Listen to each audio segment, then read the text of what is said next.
Welcome back, everybody, to another episode of How to Win at Chess, a series where I take on my Twitch subscribers in 10-minute games. I go up the rating ladder, and I walk you through the opening, middle game, and the end game.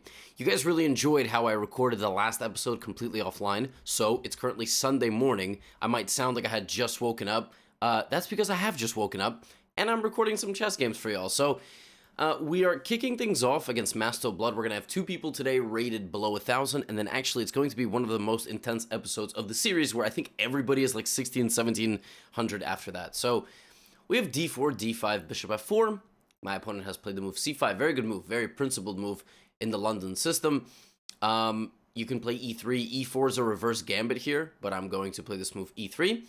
Generally, good rule of thumb against c5 is not to really panic. I mean, queen b6 is possible, but there are many tricks associated with the move queen b6, depending on when it is played. For example, it could be played right now, and I would have played knight to c3, trying to go knight b5, knight c7. Now here, the best move is actually not to play c3. Normally, when I teach beginners the London system, I'm like, if c5, just go c3 and don't think about it. Actually, what's considered here the meta is to go knight d2. c3 allows queen b6, and then there's a variation there where black can just get a completely playable and totally okay position. But, you know, we're not really interested in getting our opponent completely okay and playable positions. Opponent plays bishop to g4.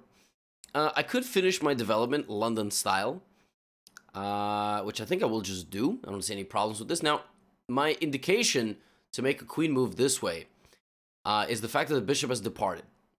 Now, for example, right now, I'm considering the move... Oop, that's illegal, but queen b3, for example. Queen b3, as well as a move like bishop to b5. Just pinning this and potentially trying to get a knight to e5 does look very nice.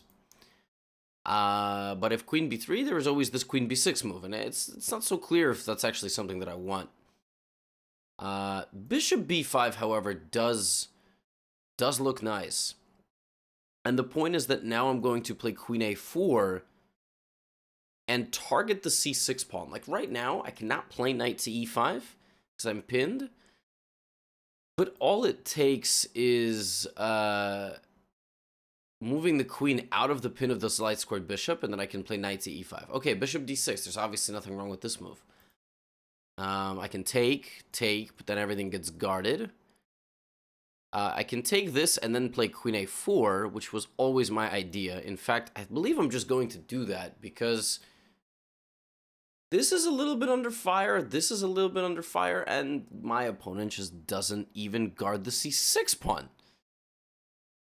Now I have to worry about, like, counterplay, for example, down the b file. Okay. I guess I'm going to take, but this is, you know, it's funny because I believe my opponent just wanted to develop their pieces in castle, but they're actually playing like a very interesting way. They might not realize it. They are 800 rapid.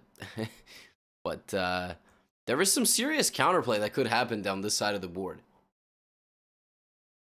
So, of course, my opponent took my bishop. I took back. Didn't really calculate anything there. c4. Okay, part of me just wants to play short castle. Part of me also wants to maybe jump my knight into the middle. I think just in general, it's a good idea here to just get my king out of the center of the board. There are no threats, so I can just play moves that slowly improve my position. Rook to c8 is obviously not a bad move, but it's a one-move threat. And really, rook b8 would have been better long-term, I think. Now, maybe I play queen a6 or queen a4. I like queen a6, putting some pressure on the a7 pawn. Queen b6, I think I am down for a queen trade for a couple of reasons. Number one, I'm up a pawn. Number two, that closes the b file. That's a bit more of an advanced concept, like closing the file. What is my hair doing, by the way? Very poofy. You know, I'll be closing the b file away from counterplay. So in this position, without question, you take with the knight. The alternative is to triple your pawns and open your king, which just looks dreadful. This move I can take. Is my queen getting stuck? Is my queen getting stuck? Queen b7? You know, I don't think it is, but So here, let's say he goes back. Queen c6, queen a4, queen c2. Okay, I'm not getting stuck, but that was a little bit scary. Like, I actually thought that maybe if I took on a7, you know, my queen would ultimately be locked away in jail. In fact, after queen f6, is my queen going to get locked away in jail? Wait a minute, what is going on? Opponent wants to play queen takes f4. Okay. Okay, and actually there's this very strong move, g5. My goodness. That doesn't look good at all. Alright, I think instead of desperately trying to hang on to this pawn, I think we just bring the queen back. I think we're going to give back the f-pawn. Right, and I really didn't like that after g3 there was this move g5. The thing about g3 is that I really weaken my knight, which disallows this pawn any forward movement. And g5 looked very scary. Now in a game, going for what I'm going for right now could be just simply too complicated. Like, I'm basically just sacrificing one of my 2 extra pawns in order to bring back my queen because I need to guard my position. That's what I'm doing here.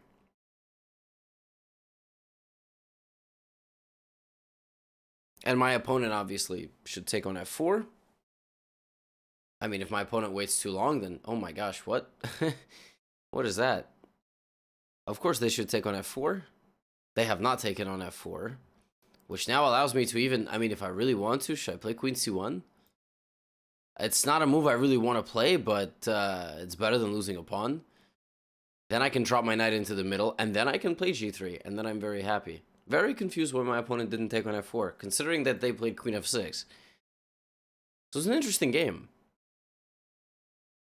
And now they play g5. I'm so perplexed. Now I can take, because my knight is protected. Knight to the middle. Now, with this trade of pawns fh, the h file opens. So you've got to be aware of king g7, rook h8. The thing is, I am threatening knight d7, which would fork the house. I can take that and attack the queen, but I think forking the house is even better. Right? Forking the house is better. But I have to tell you, my opponent was not, like, losing just outright. Okay, I'm going to take this. And this is the next move. So these pieces are close to my king, but it's all about visualizing what they're attacking. And they're not attacking anything. Right? So if... Okay, well now there is a threat. Now this is a threat. Probably taking is really interchangeable.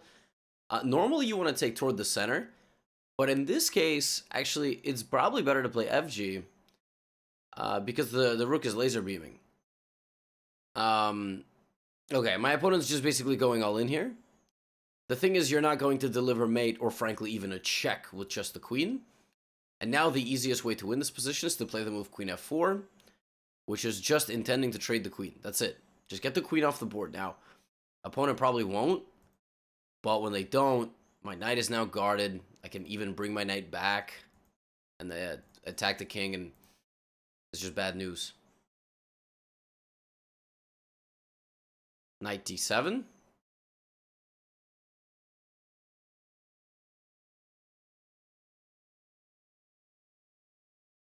Knight e5, knight f6, as well as this rook lift, rook f3, rook g3. And white should just be winning here. I mean, I'll bring the knight back to e5 to pressure the queen and this pawn. And, you know, we also at the end of the day have an a pawn that we could just push up the board. And that will be decisive. But I gotta tell you, it did not have to be this way. This 800 got, like, right there, literally. I mean, and Master Blood's a big supporter on the Twitch channel.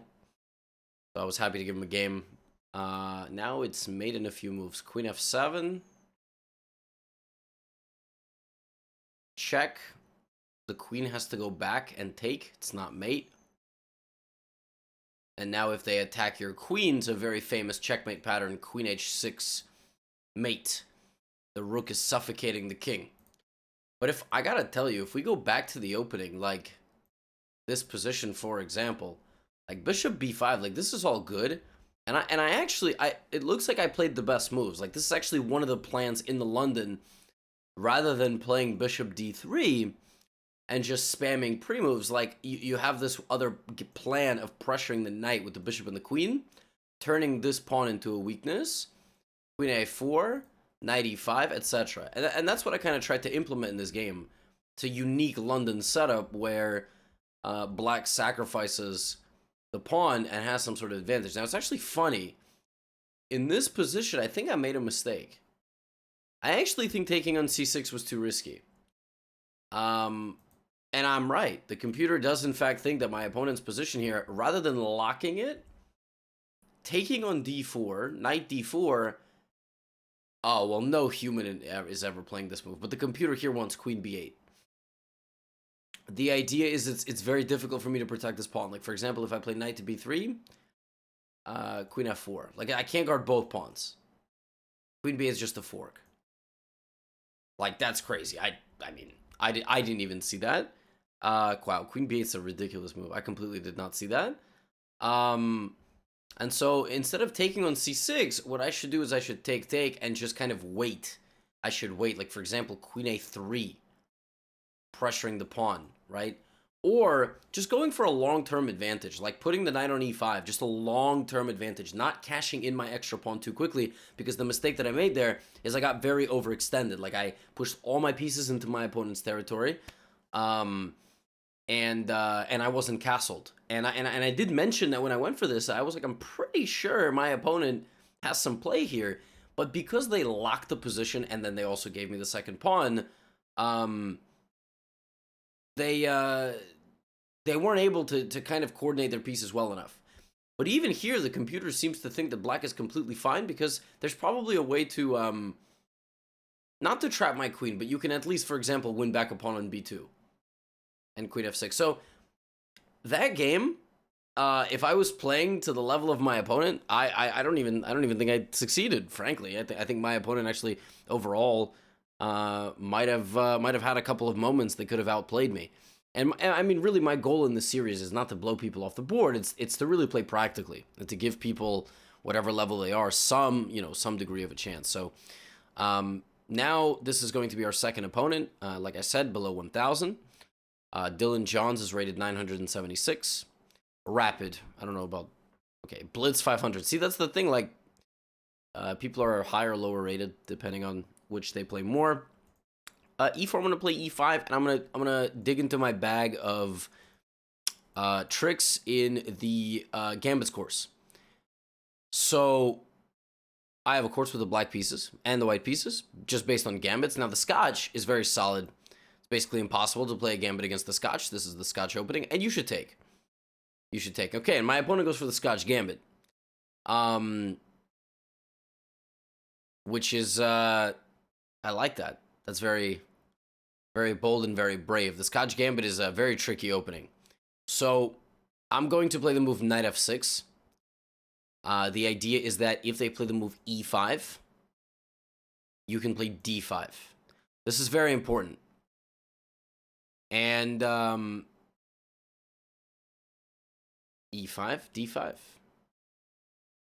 The point of this is that if they take your knight, you take the bishop. That is how this works. And it looks a little bit scary, but you're completely fine. Okay, bishop back to b3.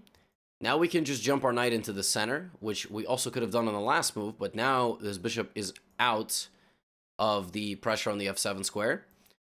And here there is probably bishop c5.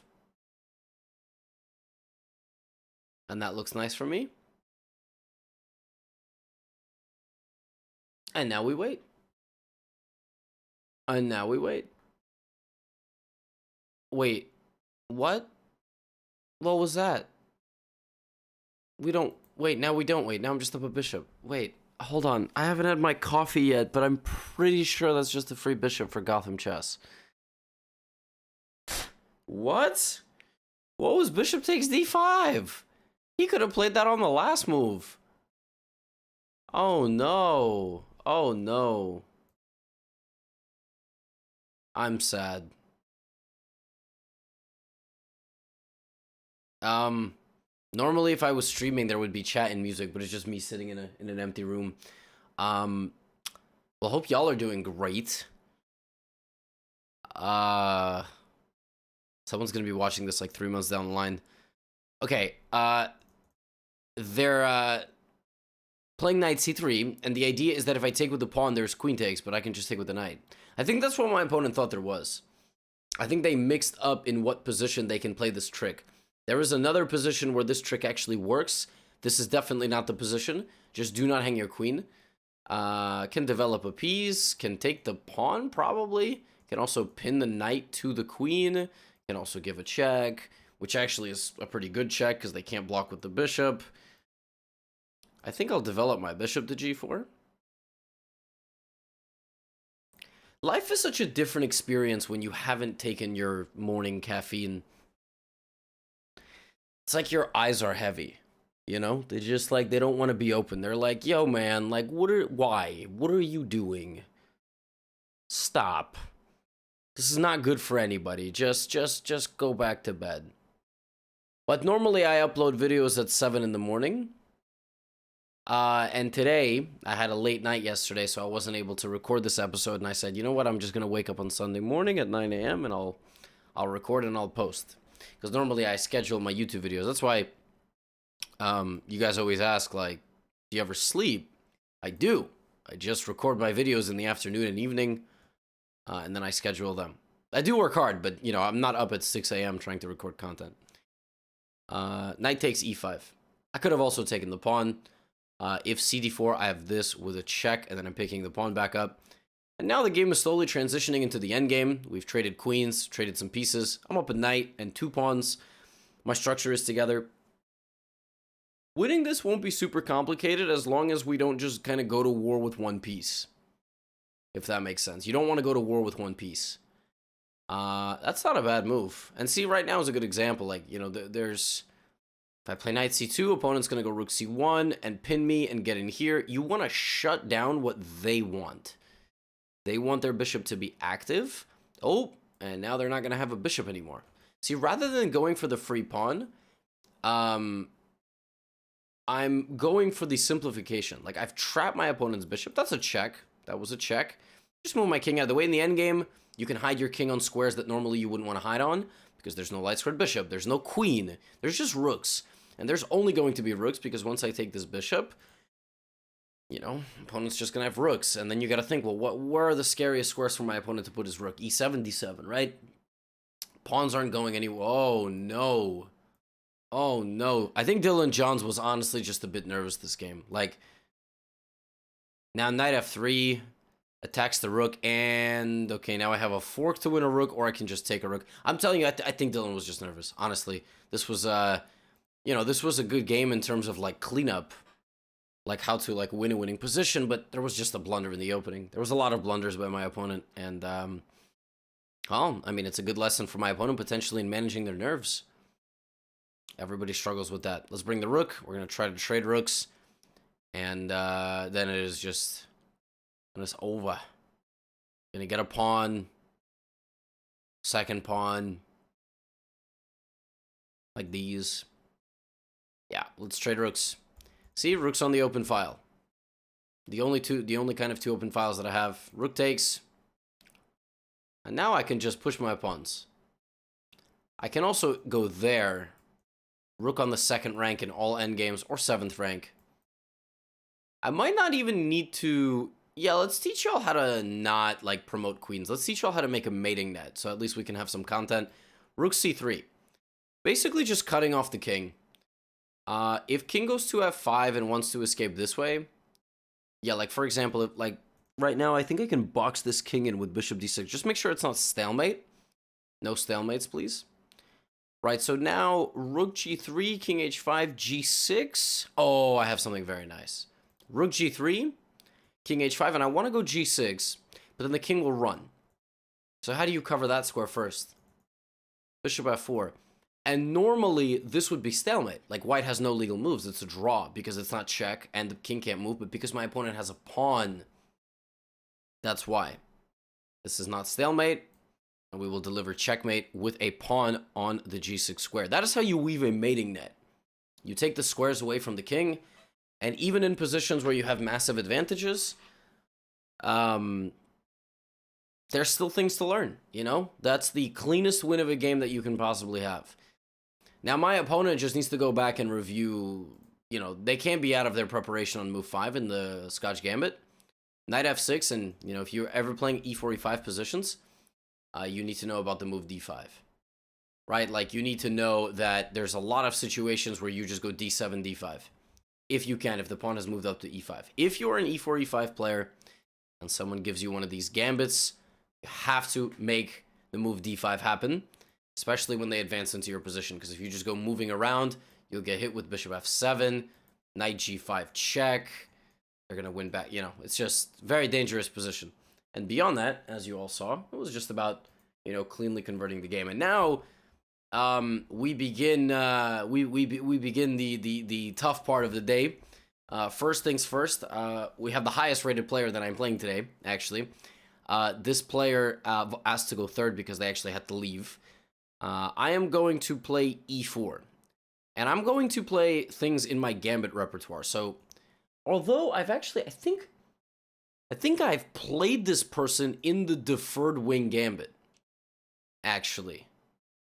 So let's play the b3 Sicilian. So e4, c5, b3. I've already played what I was going to play against the Sicilian, which is knight f3 followed by b4. That's the deferred wing gambit, part of the gambit's repertoire. Course, but I've played that against somebody before. I played it against this person before for the YouTube video on the deferred wing gambit. So this time I'm going b3, and my opponent is already confused. Now, in general, if your opponent is thinking for 30 seconds on move 2, it's probably a good sign, or they're recording for a YouTube video. But the idea of b3, bishop b2 is obviously you have this bishop. And now, depending on how black sets up with the pawns, that is how you set up your pieces. So for example, some people like to go e5 here, and that blocks the bishop. Now that is also a move. Against that, we like to play bishop to b5. Now here they can take us back into territory with e5, but we've already committed to the b5 square. Knight to f6 is not a bad move. This is actually one of the better ways to play this position.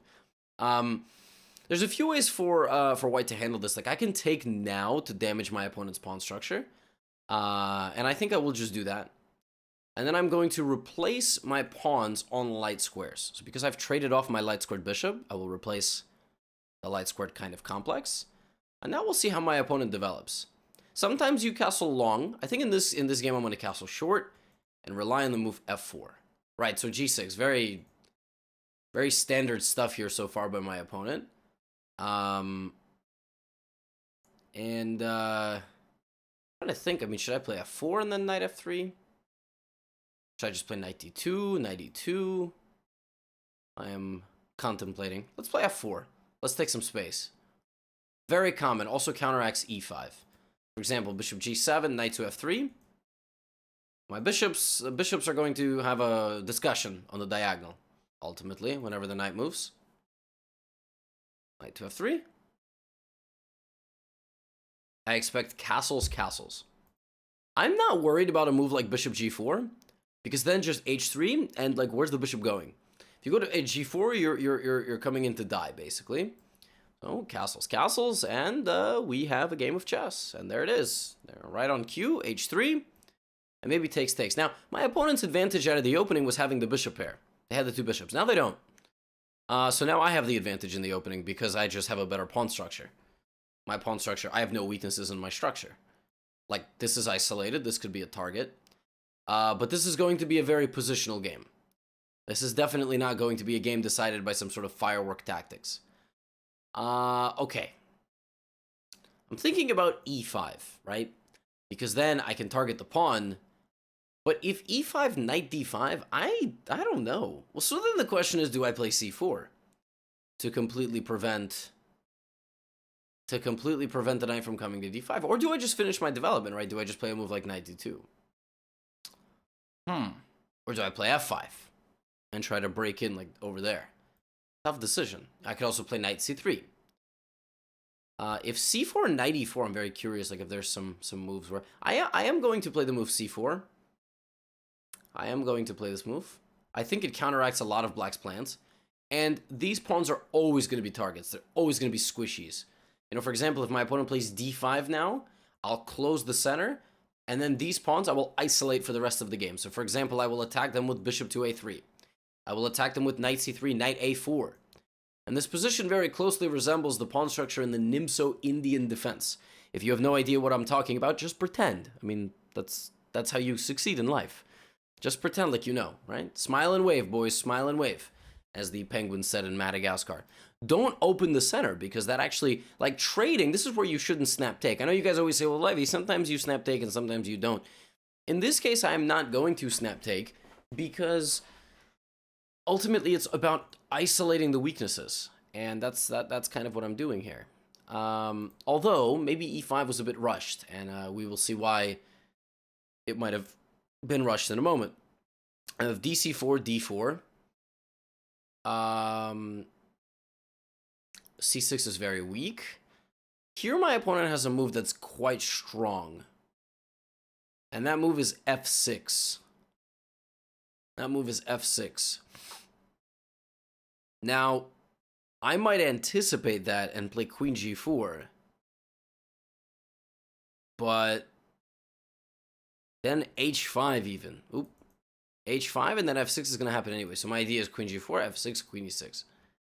Of course. It's a very weird position we're about to have. Very important pawn break here. I think my opponent will play it. I think it's completely within the realm of possibility.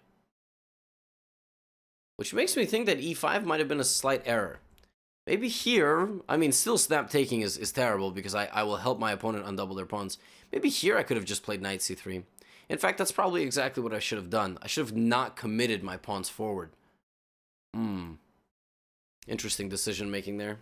Like I'm still going to play knight a4 and still going to pressure the very weak c5 and potentially c6 pawns, but f6 is at least going to open up a flank of attack on the other side of the board, which I don't like. And yeah, and then there it is. Now I'm thinking if I should play queen g4 now. Thing is, I can't even move my knight because fe5 there's a pin. So probably I have to take.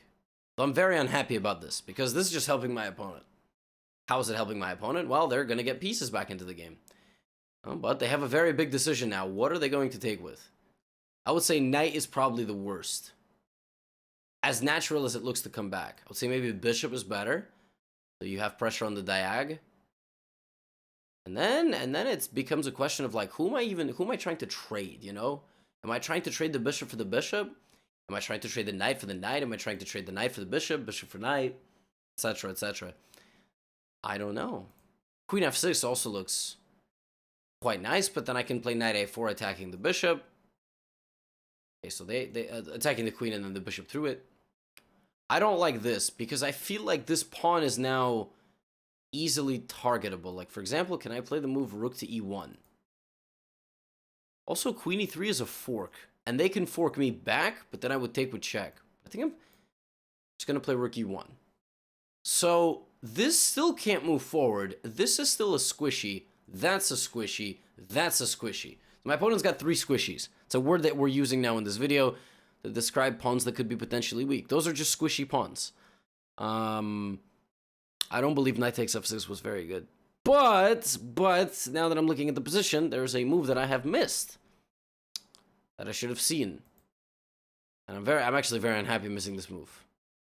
There is a move, knight h5.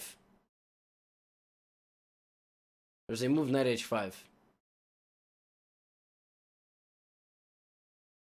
Which would have put pressure on my f4 pawn. Oh my god, what is my arrow drawing skills this morning? It's tough playing on no coffee. Make a lot of questionable decisions. Knight h5 would have put some pressure with the rook and the knight. No, but the chances are definitely there for my opponents today. Today is the day that these guys can definitely win some games. I hope not. That'd be very embarrassing. How to win at chess, except I'm losing. But queen to e2. I'm gonna give up the f4 pawn to take e6 with check, and then there. And then it's time to start cashing in on my investment in Squishy Industries. Okay. I think I'm gonna go for this knight a4 idea. And again, if this, then Squishy Town. Squishy Town, population Gotham. There's no check on d4 because of my bishop. If queen f4, bishop e5 as well. And really the thing about this, so this is something known as a backwards pawn. It's a pawn that has no neighbors supporting it. So like the pawns next to it are like in front of it, for example. And it can't move forward. So it can't move forward because the enemy is controlling the square in front of it. Like in this position, I think my opponent basically has to take this pawn. Because if they don't, I will go bishop to e5. Then they will not take this pawn, and I will continue to apply pressure. So they won't get any of the benefits of the position. They will get all of the negatives. The benefits of the position are at least you get a pawn, and you have an active queen, and maybe you can play knight to h5. And now, finally, the move d4 has been played. And it is as ugly as we expected. c5 is weak. This is weak. But it's not the end of the game. It's not the end of the game. Let me think about this for a second. I can play queen e5. And the queen trade isolates these pawns forever. But the problem is that e5 is also becoming weak. I can play rook back to f1. And there is maybe e5 for my opponent. Bishop a3 is knight d7. That's really the problem. That's really the problem. Knight to d7. And then I gotta think.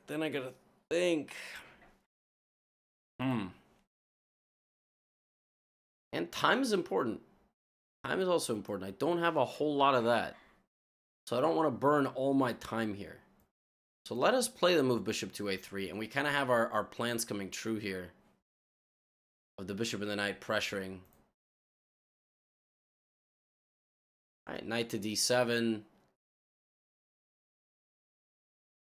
If queen f4, I mean, I just take on c5 and then I activate the position. I actually think it's a big decision for my opponent, who's thinking here. My opponent is definitely thinking, like, whether I defend or attack. Do I go for the pawn or... And I think in this case, the general rule of thumb is do not allow your opponent to get what they want. Just don't let him, you know, psychologically, it's also very good for me if I get to take on c5. Because I just feel like I'm breaking through. Whereas that is the last thing that you want your opponent to be doing, thinking that they're making any sort of progress against you. If the knight goes back to d7, I mean, I can even play a move like g3, guarding my pawn. The problem is that e5 is coming, and let me tell you, that does not look very pleasant to deal with in the slightest. That does not look pleasant to deal with at all. I think I'm going to go back to f1. Rook f4, queen f4, and then I take on c5, and we're right back to where we started, I have to say. So that's another big decision. The biggest thing here is I'm pulling away on time. So we've gone from about 20-30 seconds up to now nearly a minute and a half, which is just not good. Like, you got to make a move here, even if you're uncomfortable. Because you cannot have 3 versus 4. You cannot have 3 versus 4.5. You cannot have 2 versus 4. Right, now bishop h6. Okay. Very serious fight for this pawn and this pawn. Position is hanging in the balance here. Now maybe g3, and now I'm not going to let go of that pawn so easily. So you gave me too much time. You messed around too long. I played the move g3. Now black is going to go for another tank. Now black is going to think again. Look at this. 15 seconds now. 3 minutes remaining at the beginning of this move. And now 20 seconds are gone. And time flies. And now we're nearing, again, this 1.5 minute time advantage. You just cannot be down 1.5 minutes on time when you have no bonus time. You know. Now it's 2 minutes. It's coming true. Coming true is what I said. No, if you have 3 minutes, you cannot spend 45 seconds here. You cannot. You must move. Force yourself to move. Make a move. Just go. Rook f5. That might be a very good move, by the way. Just spent way too long on it. I feel like I should bring my rook. So this is my first idea. Maybe queen e4. Well, then my queen's just a target. So let's play rook e1. Can't be a bad move. We spent 14 seconds on that move versus about 50 by my opponent. I believe at the start of this move, my opponent had 208. Right? That's already 10 seconds gone. My move took like 14 seconds. Okay, 14 seconds is gone. And it's still going. And now the time advantage is over 2 minutes. It's gonna be 2.5 minutes now. And we just see how it's like a deer in the headlights situation.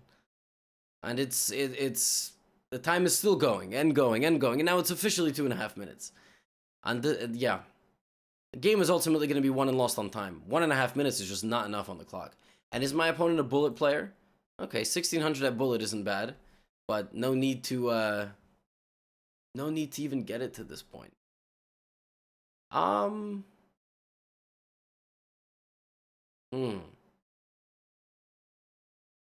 Okay, so I can go there, but the rook is very annoying. I'm gonna go queen g2. I want to double up on the e file. I want to double up on the e-file. The pressure on the queenside pawns is really what's making my opponent freeze up here. And my opponent did have an opportunity to create some active counterplay earlier in the game, but they decided to kind of be as solid as possible. And to their credit, they're doing a very good job, but now they have a minute on the clock. Right? And they're still and then this is what happens is people end up in situations where they don't have a lot of time trying to force the issue. And now I have all the time in the world, so rather than taking, I'm going to create a danger level concept here. G4, if rook f4, pawn f4, there's this. That's not guarded. So they have to go back. And then, of course, rather than opening the position for them, I'm going to keep pushing. So now I'm pushing, and now they're going to spend even more time. And they've got 40 seconds on the clock now, 45 seconds. It's nearly a 3-minute time advantage from... We were both in the fours at the same time, right? So it just shows you how quickly it can all turn around just because of the clock. Let's play f takes g6. So we'll take with the rook. If queen takes actually not a bad move. Take with the pawn, fine. But like, they can't even go here, which they might play because queen g6. Next move, I can play g5, which completely takes that away. And everything is just completely getting smushed here. So the squishies are getting smushed. There you go. That's the lesson of the day. This is the last chance. That's the last chance. But queen takes f6 is a check. Yeah, see the problem here? This is check. And now we've broken through. And game over. Rook c6, rook c5. It's all going to fall.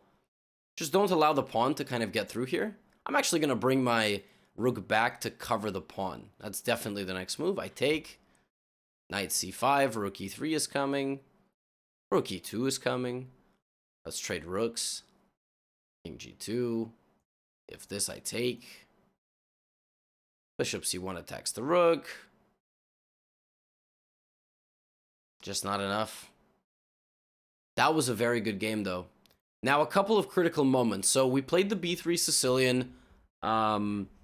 And we had a good position, right? Like, this was the opening was good. This was not the right move. I think black should try to keep the two bishops. And, you know, computer after this move actually likes the move e5. But thinks that, no, it likes... Oh, okay. So it doesn't hate anything too much. Interesting. See, I thought I misplayed. But this is what the computer wants. It wants e5, knight d5. Oh, and it just thinks this is fine. Interesting. That's so fascinating. See, I was like, I don't want to allow this, and the computer's just like, yeah, just go here. And like, if they take, they have doubled isolated pawns, so that structure is terrible. And next you're going to go knight c4, and you're going to pressure d6. So you're going to force a decision out of them, even if it requires an ugly move like this. Just because you're trying to play on the structure. And d5 is great for white because the bishop is out of the game. Very interesting. Very interesting. And as the game progressed, you know, it was played on the structure of the position. Knight f6 was definitely incorrect. And here, I guess I had knight a4, which for some reason I didn't play. I guess I just went for rook e1 instead. And like I said, I completely forgot that black can just completely dominate. Wow. Black can completely dominate here on the f4 square. This would have been bad news. No, like I'm saying, I'm definitely not playing my best this morning. And some of these players can really get some good positions against me. And honestly, I just basically think that my opponent improved his position quite a lot. And then just took too much time. Like, just spent way too much time around the final moments. And was equal maybe all the way through up until, like, this moment. Like, here is maybe where I started having my advantage. But my opponent played great, just didn't manage the time that well on move 16, 17. Made some tough decisions, missed one chance here to play knight to h5. As did I. I just thought that this pawn had to be guarded. But sometimes in chess, equal danger or exceeding danger, right? And, yeah, wow. That was a very topsy-turvy game, honestly. I gotta step it up for these next 3 games, even though the opponent's ratings are not going to be as high as M. Brady. Mama Roach is next, which is quite a name, Mama Roach. E4, let's play D5 Scandinavian. I'm gonna tell my opponent they missed knight h5. I'm telling them rook e1, knight h5.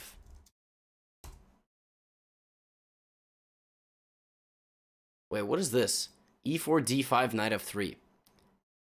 So this, I believe my opponent is trying to hit me with the intercontinental ballistic missile variation after knight to g5. There's a few ways to deal with this. Personally, I mean, knight to f6 and bishop f5 are the easiest. I'm trying to remember what's in my gambit's course, what's in my line. But I don't remember, so I think I'm just going to play bishop f5. Oh, and stretch my arms. And stretch my arms and stretch my neck. Ugh. And if you're into this video, 42 minutes, just know that you are appreciated. And thank you for digesting the content and enjoying it. And there's a trick here with queen f3. But what's funny is that after queen f3 attacking this and this, I can just go queen c8, which I'm aware of, but some lower-rated players might not be, and that's why people play the Tennyson Gambit or the Intercontinental Ballistic Missile variation. This is just bad, though. This you're not supposed to take. My opponent did not remember queen f3 as the trick. Just in general, against the higher-rated folks, especially if you get a chance to play against me in the series, just be more solid. Like, you know, as you can see with my games, my goal is not to just blow people off the board. Like, I'm actually trying to give everybody, like, a good game, a decent game. Knight f6 and queen b3, which looks like a devastating fork, is met with queen d5. Okay, now we should kick out the knight, because why not? It's kind of annoying. I don't like how it looks. e6. So yeah, just be more solid when you play against us, because you kind of get a chance to really evaluate your chess skills the longer you go. Whereas if you just play some silly stuff like the second game today, if you just blunder, you know that happens. But try to really like scan for one move blunders, and you can slowly get outplayed over 40 moves, but at least that feels good. Whereas if you just blunder, you're like, damn, I missed an opportunity to play, and you know, it can be very frustrating. So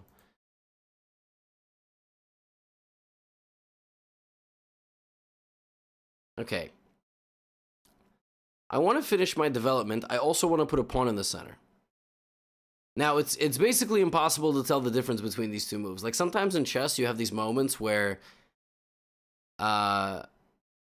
you just don't know, right? Like, you just don't know the long-term ramifications. Like, for example, knight d5 also looks like a good move. Knight takes, and then... So, I think I'm going to go c5 just because I believe in fighting for the center with a pawn and then putting my knight behind that pawn so they fight together, but... who the heck knows? Who the heck knows? Knight to e5. Well, now I can't play knight c6 because that would be damaging to my structure. So I will go knight to d7 looking for a trade. Now again, my opponent played a gambit, which means I'm up a pawn, which means that I am happy making trades. And the worst part about this position is this pawn for my opponent, which also is kind of like a backwards pawn. We've seen this concept a few times today. Ugh.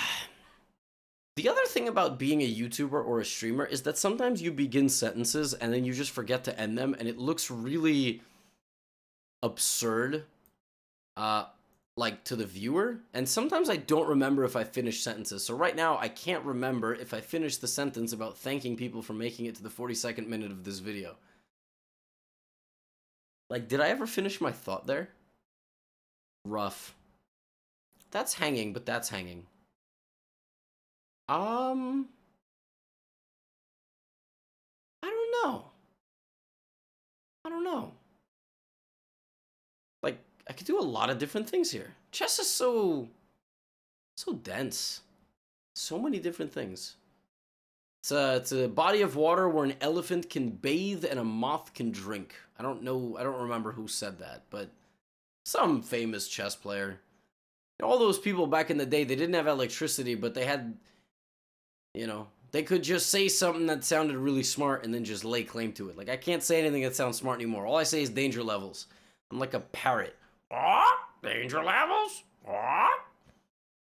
Like, they were saying all these, like, deep philosophical things, and anyway.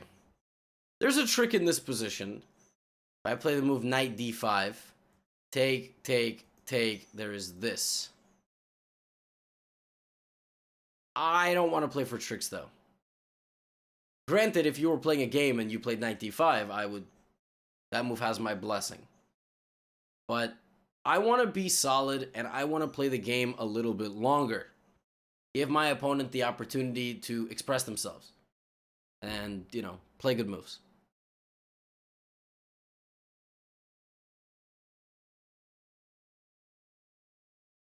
So, for example, in this position, yeah, queen h3 is not a bad move, lining up the queen to the side of the board. I can play bishop f4. The main idea of these moves at this point is just to trade and not be attacked. Like, for example, bishop f4, rook f3, bishop takes, and then I'm going to go knight d5. Or maybe bring my queen to the middle and then go knight d5. The idea is that the more of these pieces that I can trade, the less of a chance that my opponent is actually going to create an attack. The opponent's trying to linger on this side of the board, and I don't like that. I want them to leave. So bishop takes c1.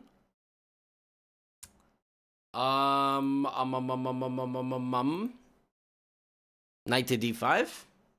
I actually think the best move for my opponent is to go knight to e4. Just not trade. But then maybe I have a move like f5. Which looks nice. Alright, knight e4, f5, queen f6. That's not f6. Queen f6. Because opponent is a few moves away from getting what they want. So, for example, okay, I'm going to take and not even think about it. You say, why? Well, why? Well, again, like I said, the more pieces I trade, the less chance that they ever have of actually creating some sort of checkmate. But they are still lingering. They are lingering. Maybe queen d5. Just centralizing the queen. That can't be a bad move. Let's do it. So rook g3 pins my pawn to my king and threatens queen h6. Yep. Couple of ways to guard this. Either guard the pawn or get out of the pin. I am going to do the latter, which is getting out of the pin. Now the question is, do I get closer to my pawns or further away? I actually like this move. I like this move. Now queen g4 is possible. Queen g4 is a threat. And now we wait. This is always the most fun part. Like, I'm giving my opponent the opportunity. Nice. Rook g8 now. So, it's not pretty.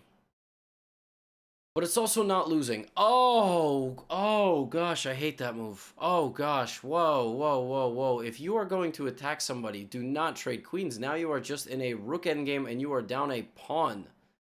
Oh no. No. No, if you're trying to attack somebody, do not trade the queens. Oh my goodness, I am like a disappointed parent right now. Wow. I'm not even angry. I mean, I'm sad. I mean, I would have just expected more, you know? Anyway, now we are going to replace our queen on the d5 square with a rook to patrol and also double up. Now, that's not a bad move. That is definitely not a bad move. I'm going to play a5. I don't want to lose my pawn. And then I will slowly advance my pawns. Now, in general, the way you win 7 pawns versus 6 in a rook endgame is obviously you need to go and find what you are going to attack. Like, these pawns are very weak. I've got to find a way to sneak in from the back. That might involve a pawn push like c4, take, and then kind of sneak in. That might involve a trade of rooks somehow. Now, the general rule of thumb is, for example, if 2 rooks came off the board for each side here and we just had kings and pawns, it's a winning king and pawn endgame, probably.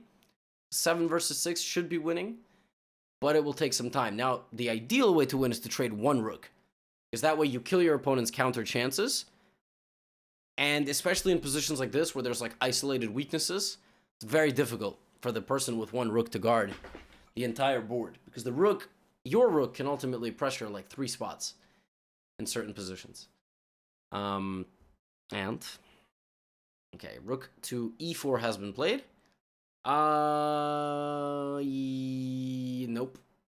If e5, then this. I can take some space. Why don't we try to implement that strategy of trading 1 rook, even at the cost of mildly damaging the pawn structure? Let's see what this rook trade can do for us. Let's see. And it's not dumb. It's not dumb. I said it's not dumb. It's not damaging because the pawns are still together. You know what I mean? Like, we haven't like irreparably damaged the position. So now we can also put our king on g6. Is this rook getting trapped? Wait a minute. Not really. I guess there's always rook e4. Rook d5 is a trade that gets us down into a king and pawn endgame, which could be very interesting, actually. Rook h8. Oh, wow. Look at this. Rook h4, rook a4. Fascinating. Let's go rook d5. I'm making a very bold decision here, which I actually think is a mistake. Mistake is a strong word. It's not a losing blunder. Okay, an opponent doesn't want any of the smoke. I can take, and then take, or I can just take right away. You know what? I'm just gonna take right away and play king f5. Isn't this just winning another pawn? And that is really the blind spot of 12 and 1300s is it revolves around these kind of endgame transformations. It's these endgame transformations.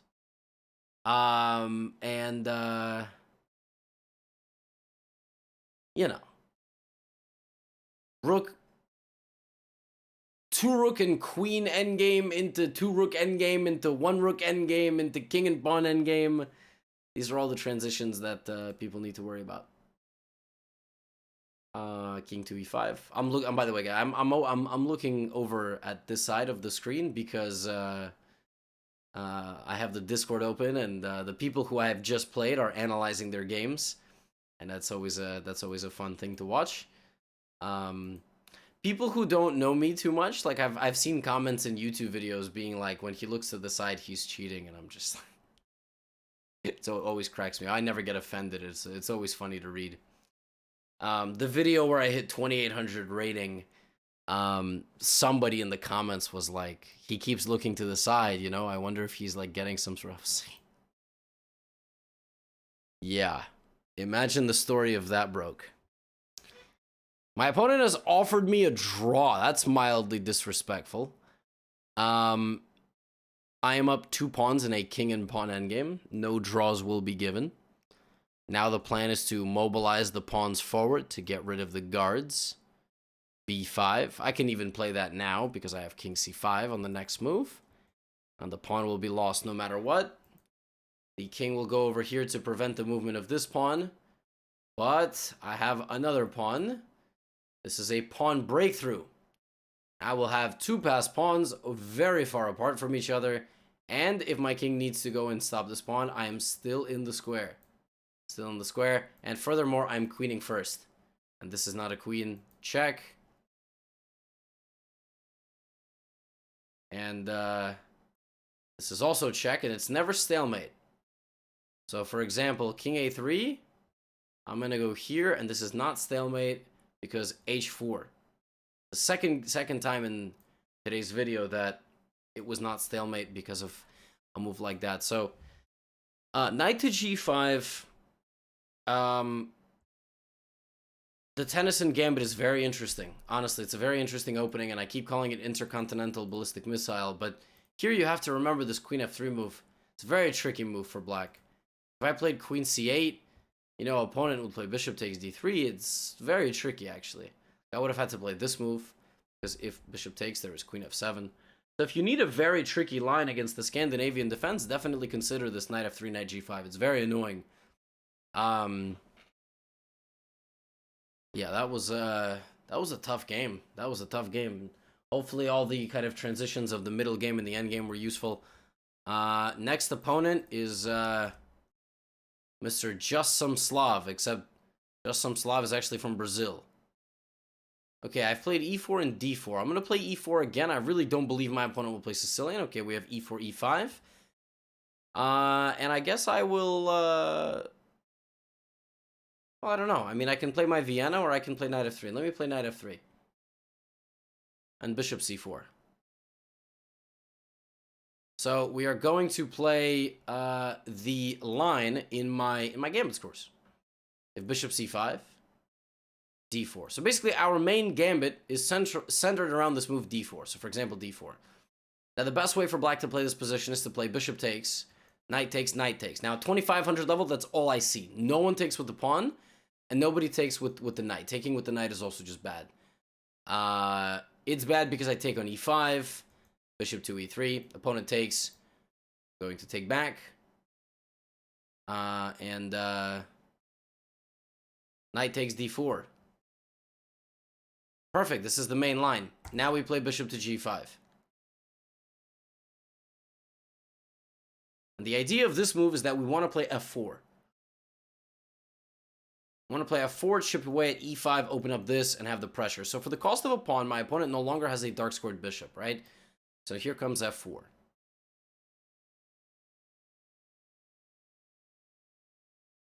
And now we will see what happens.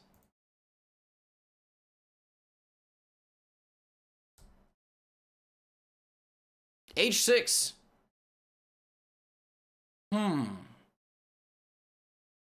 h6 now. So what if I take on f6? If I take on f6, takes, and then take like this. Isn't that just nice for me? I can also take like this now. That also looks nice, I must say. Now it's like that moment out of the opening. We have to find the best move. So it's one of these two. If bishop f6, queen f6 there, queen e5. I mean, I'm taking on f7 with check. That definitely can't be bad. But taking on e5 first also looks very good, I must say. I can also just, to be honest, I can also just go back to h4. By the way, I can also just go here, because if pawn takes pawn, I have queen takes knight. So, I mean, I can just stay patient. Like, I don't need to do anything nuts. Right? So, okay. Okay. Don't need to cash in. Why? Why cash in? Just be cool, calm, and collected. Bishop to h4. Again, we are the one with the dark squared bishop, so... We are the one with the dark squared bishop, so unless we have a very good reason to trade it off, we don't need to. Now, a lot of people play bishop e6 here. So bishop e6, white has to remember the move knight to a3. And by the way, this whole line is available in the course link in the description. You have to play knight a3. I've studied all of this before. There we go, knight to a3. The idea of knight to a3 is that if they take, you take, and you have pressure on the center pawns with the knight. That's exactly what's happening, right? c3 attacks the knight and kicks it out, and then maybe I will take or push to just completely clamp down on my opponent's position. So we have queen e7. I've seen all this before. Now I'm going to play the move c3, which attacks the knight. Knight has to go back. And then I will probably play f5. And that position is unbearable for black. And I will show you why. Look, black can't move. Black can't play d5 normally. Black cannot play, like for example, if I just go back to e3 right now. They cannot play d5 because knight takes, and because of the pin. They cannot play g5 because en passant, and then I take on f6. Right? And now I'm just going to shoot pawns down this side of the board and put a knight on d5, pressuring the knight and the queen. I've had people here play the move rook f8, trying to go g5 so that en passant, this is guarded. Yeah, and then I've also had people play queen d7. I don't remember the best move on queen d7, but I think it's just to take and play knight d5. Now I'm getting rid of my bishop because I'm guaranteed to win back a pawn. So for example, the move rook g8 runs into knight f6 with a fork. Knight back to e7, I take on f6. And I have an extra pawn. The f7 pawn is weak. Queen h5 is coming. And we've emerged from the opening with just a very annoying positional clamp, even though for the cost of one pawn. Right?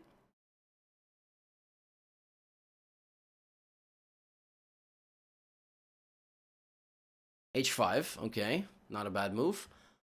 I am a bit curious, though. Like, oh, rook h6 is the idea, I suppose. Okay, let's go b4.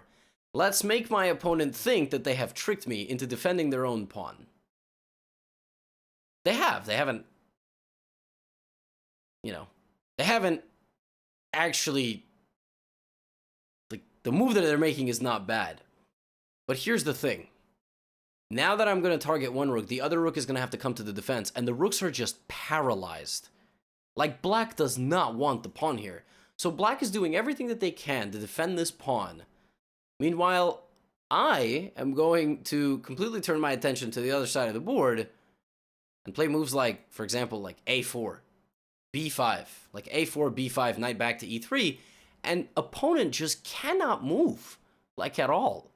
Like at all. And of course I'm not going to trade. I really don't need to trade here because opponent is so passive. Next move is b5, taking away the c6 square from every single piece. Then it's c4, preventing d5. How exactly does my opponent defend this position? This pawn wedge is so annoying in so many of these positions. Queen c6 is definitely the best move now, for sure. Right?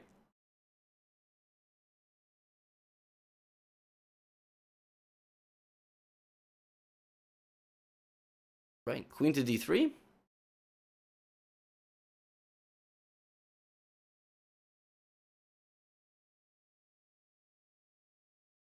The video didn't freeze, by the way. I know sometimes when I go quiet.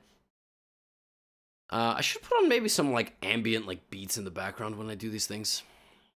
That could be an idea. King to d8. Yeah, I mean this is just a sign of, this is just desperate times call for desperate measures. I mean, opponent is just being suffocated here to death, and I feel good about it from a chess standpoint, but I mean, I can just slowly march my pawns up the board, and guy's just not going to be able to move at all. Like a5, like look at this.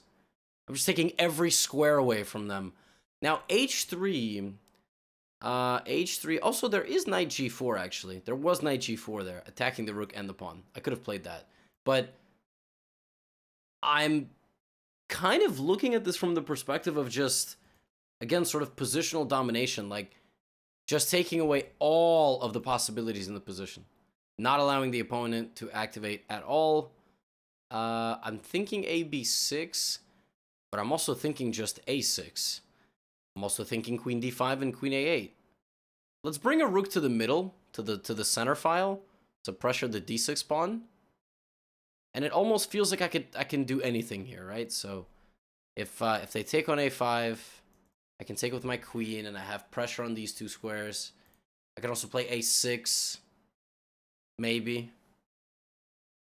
You know, the good stuff. Knight g4, though, is probably the best thing.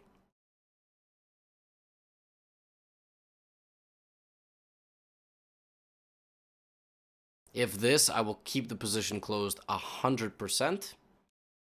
Here comes knight g4. Now I have to play this, and now this is sort of the pinnacle of these sort of positional struggles. One wrong pawn move by my opponent, one wrong move, and in a position where they really could not make any moves at all, ultimately comes back, and that weakness resurfaces, and okay, they are just giving me the rook, which I don't blame them for, but now we will rip it all open, because now we will actually infiltrate on that weak a8 square. Queen to d5, not queen d6, queen d5 guarding a8, and this is just bad. This is just very bad. We've broken through, and the worst part is this is guarding this. So, like, black's position is just... Oh my goodness. They don't have a move. Black doesn't have a move after queen to d5. That is crazy. They are going to play h3, and I'm going to play g3. And black does not have a move. If they move their rook, they lose their knight. If they move their knight, they lose their rook. If they move their queen, they lose their queen. If they move their pawn, they will lose the pawn, and then they will lose everything else. That is the only move that they have remaining. Wow. Unbelievable. And hopefully this is kind of inspiring. I mean, this is a 1670. This guy's no joke. Like, this guy's a very good player. And we used good opening knowledge to get a good position. And then we just applied that pressure throughout the game, suffocating their play. I mean, what more to say? Gotta know your openings, especially my 1700s, like who are going to play guys like this, 1670. I guess guys and gals. I just assumed that just some Slav. Yeah, queen d8, and unfortunately we will be taking... Actually, rook a7 was better. Rook a7 was a forced mate, I think. This is also forced mate. But, slightly longer. Slightly longer.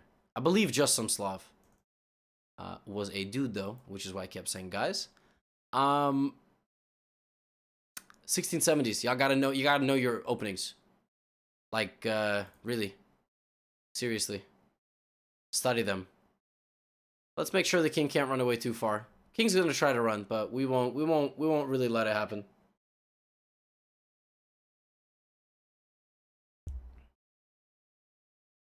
My last opponent is very excited. Analyzing the game. Played 92% caps. Check. Now we infiltrate on the back rank. Well, the penultimate rank. Check. And then this is mate in the corner. Queen to g8. That game was rough. I actually have nothing even to really analyze there, because I sort of explained the thought process the whole game. You know, we played this d4 gambit. We put bishop to g5. This is kind of all of our preparation. Bishop h4. You know, we can take on f6 here. Yeah, computer likes this. Computer wants me to take. It thinks that this is a good move. But you know, I'm not gonna lie. Like, I saw this and I kind of was like, I don't even know if I'm like that much better here. But for a blitz game, for a long game, definitely white has a long-term advantage. But yeah, bishop h4 is all this is. Yep. Was kind of everything that we planned. I mean, I knew about this and then this clamp, and I've had this before, and I was kind of able to implement the same approach during the game to just get this unbreakable structure, and we just sort of improved our position and went and got a nice position. And hopefully that's inspiring for some of y'all. And here we go, last game. We got Pepega, R. Zalibul, so 1680. But not moving. I'm going to tag my opponent in Discord and tell him that his game is here. I said beep beep. We're waiting. 20 seconds. How do I entertain you for 20 seconds at once?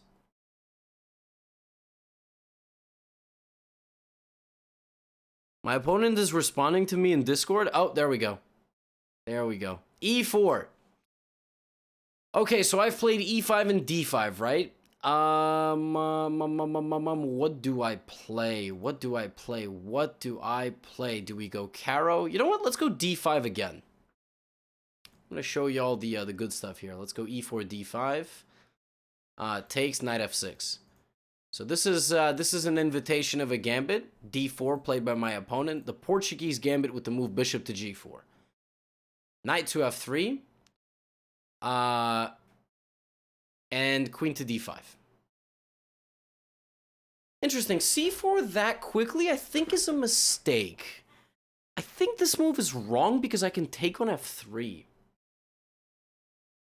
I can take on F3, they take my queen, and then I take their queen. And I think I've damaged their structure, which is what I want. And for example, queen F3, I can also just damage their structure. I also have queen F5 or queen H5. One of these two moves. Just apply some pressure. But this is a mistake by my opponent. I think for sure. To play such an early C4. But this is no good also. Like a 1680 should have a line against the Scandinavian. You know, if you're 1680 watching this, like if on move 5 you're already making mistakes, that's not what we want. We don't want that. I'm gonna be a bit harsher on this person because because again I can take, but then we have to anticipate what they want, right? I'm gonna take like this. Like you should have some repertoire against all the major openings at 1680. Maybe you don't want to. You're like, not necessary, Gotham. I don't know why that's how you sound in my hypothetical voice, but so we go long castle.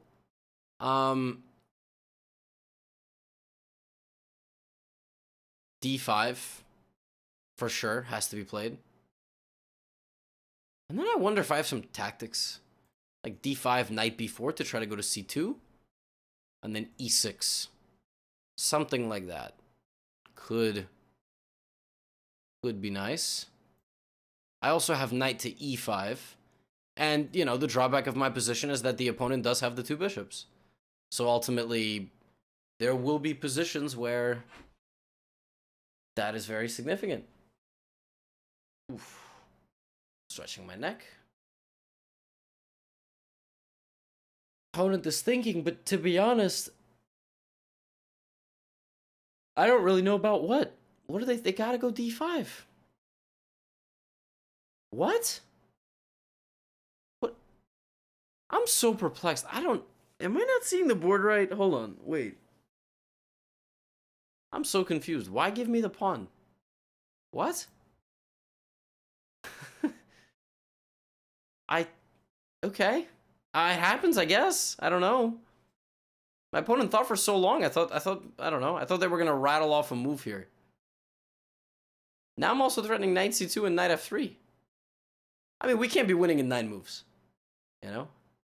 Okay, well, here's a very interesting moment. Do I take the pawn? The rooks see each other. This sees this. I'm gonna take the pawn. I wouldn't take the pawn in a game. In a game, I would play E5. Or go back. Or C5. I'm gonna take the pawn. And I'm taking the pawn because if they check me, I play E6. I just block. If they take here... So we're about to get a very dangerous position. In fact, our position might simply be like borderline losing after bishop G2. But I want to have some fun. So, I'm going to go back to E5. Right, bishop to B7. Rook D1 is check. And now for the cost of... This is why this is too dangerous. Because sometimes you don't need to cash in so quickly. Sometimes today I've cashed in quickly. And sometimes you don't need to cash in quickly. And the times you don't cash in quickly is when you're going to be activating all of your opponent's pieces. And this position is just simply too dangerous for black. King to C8, knight B5. That's hanging, and then there's like a threat of mate, maybe? C6. Knight A7, King C7. I'm barely surviving that. Oh my god. And bishop F4 is very strong also. Wow. And King E8 just looks terrible too. Am I really going to play this move? Am I really going to play the knight back to d7 and lose both my pawns? King c8 here. I also have knight c6. Take, take here, king b7, but then there's rook d8 at the end. This is scary. This is scary, but I wanted to do this because I wanted to, you know, have a game of anticipating my opponent's threats.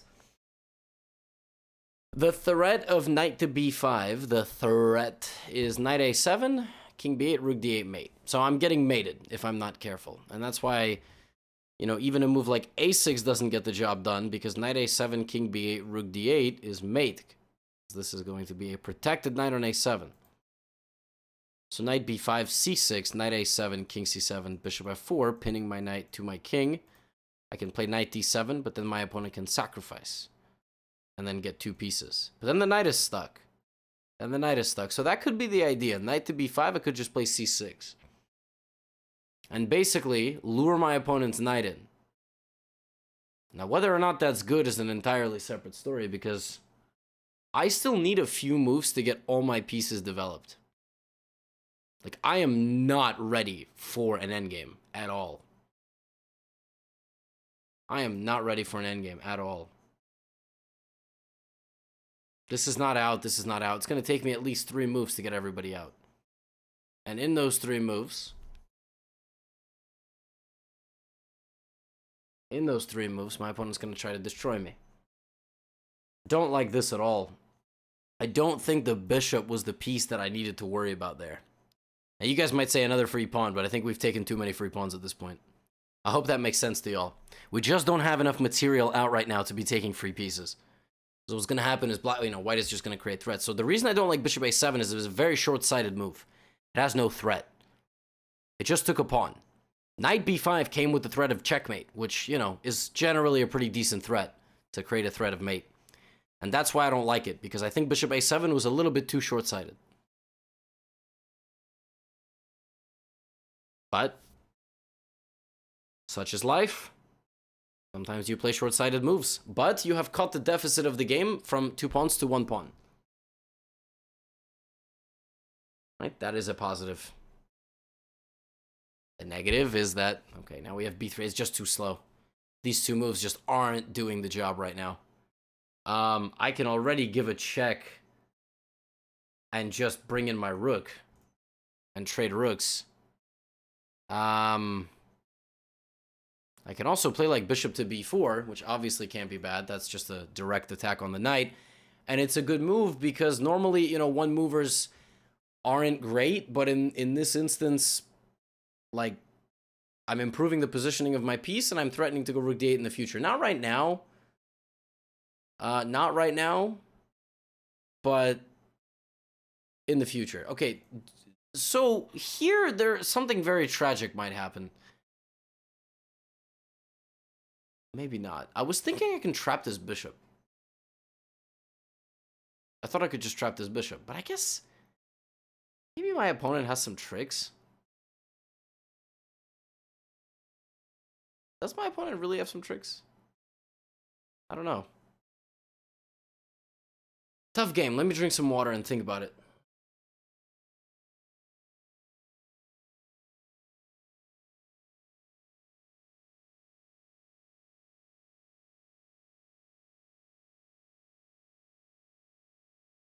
So here's the thing. b6 traps the bishop, but I can't actually come and win it with my king. Tragic.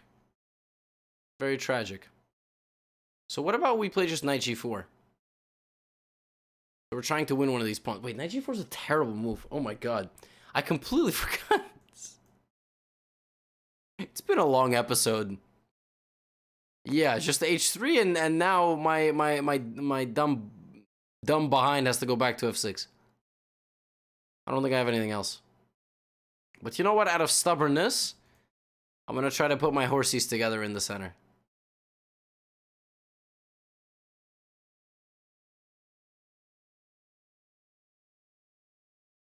And the good thing is there's still not really any threats. Yeah, so this move here I can tactically defend my knight by playing rook to d8. And And so if bishop takes, there is this. But there's also just rook e1 in this position. Then I can play a very creative move, knight d3. Or rook d2. Rook d1 or rook d2. Both good. Man, I like really don't want to play this pawn move, but I'm not sure I have anything else. My advantage might have disappeared after I did not go back to f6.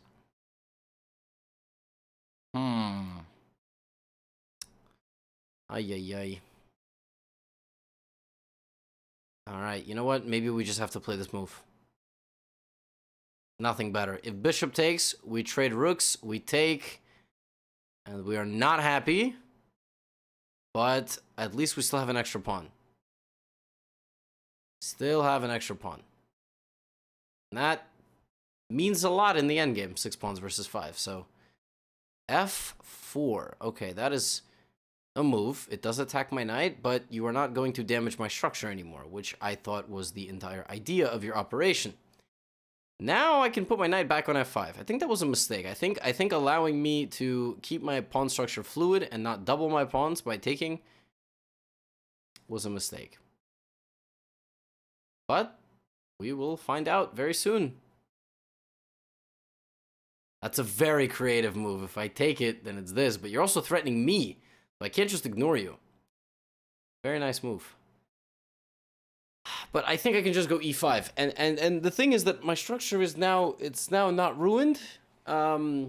It's not pretty, but it's not ruined, I'd say. Do I take with the knight? Maybe I take with the knight. My logic is that if you take, then you've traded a bishop. Like, 2 bishops are better than 2 knights, for sure. For sure, 2 bishops are better than 2 knights. But if you trade a bishop for the knight, then endgame becomes very different. c6, and I also have knight f5. Knight f5 puts some pressure here. Threatening a nice combination. And the opponent just backs up. Doesn't want to get hit with a nice combination. Okay, it's fair. c6 kicks out the bishop. Bishop e4 is not a bad move, but you will be pinned.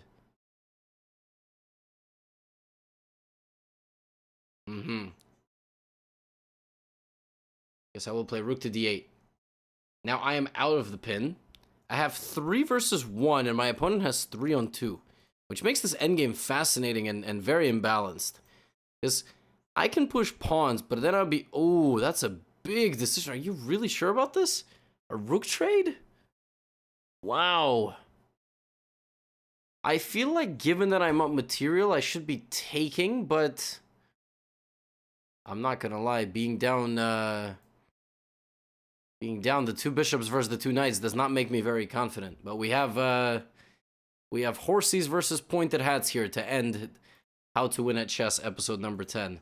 I really don't like this move either, because I feel like you're just giving me a target. Like, that pawn was not a target, you've just granted me a target. So knight to d4, and knights are super tricky. Now I have an attack here. Then I will go check and knight f4 as well. You see what knights do? They make pieces move to certain squares. And now I utilize check, so whoa, whoa, whoa, whoa, whoa.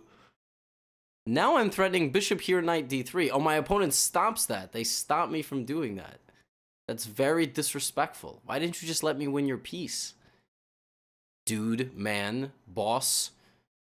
All right. I guess I can go knight e5, which re-threatens that. I don't think that my opponent's going to blunder it, but never say never. That is a check for sure. King c7, and now if this, it's very tricky. Are they going to see this move? Guy's very sharp. Knight d3, and now there's a pin, so I have to play this move g5. Very funny. Nice. I'm impressed. This person's playing extremely well. But now I have 2 pass pawns. You see, I've made the 3-on-1 into a 2-on-0. And my opponent hasn't moved a pawn in like 20 moves. So... Now, I still cannot play knight d3, by the way. But I have knight d7, no? Also have h4. h4